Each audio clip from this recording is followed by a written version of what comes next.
Tha ahum ki mamang dagi Manipur da meeshi meena nongmei kapnaba amadi bom thadaba lepkhre haina Union Home Minister Amit Shah na news agency amada Phongdokhiba Wapham adu lamdam asida thokliba Irang Asigi mari Makhong Mayek Sengna Khangdabagini haina MPCC ki President MLA K Meghachandra Phongdorakli Silchar Press Club ta pangthokpa paugi mifam amada Wapham se Phongdokladna mahakna hai Union Home Minister na Phongdokhiba Wapham adu kanana piba reporter yumpham oiraga Phongdokhibano natragana Irang Asigi matangda Union Home Ministry na hiram amatada thizindrabara haibasi achauba wahang amane amaromda thatara taruk helaklaba Irang Asigi warishin amapuratnaba Prime Minister Narendra Modi ngasi fawba Manipur da lakthri pumnamak asida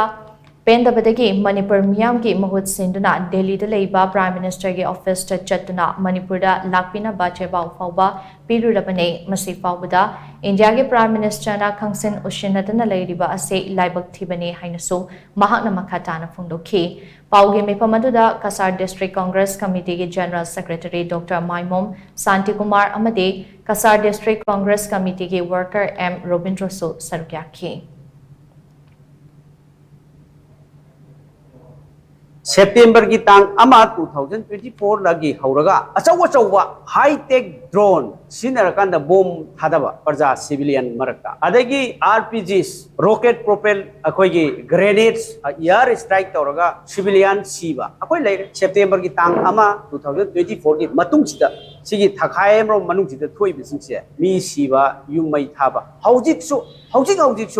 aina hojik phami ba kasar sigi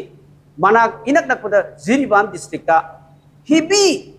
gross firing chathari aduradi Amit Shah na hari base masi Manipur dagi report bhajana logdabra India government na serious oina logdabra amat tawre ba aduna maki pose irrelevant oi Manipur gi thoi ba thoguk si ground da thoi basiga masi akoi gi sanadaba uhai haijan ba national gi thak ta phagale hai ba utpada una hoba tha hu gi mamang da santi lae khara major incidents later haibase masi aina nuai taba phongdokjari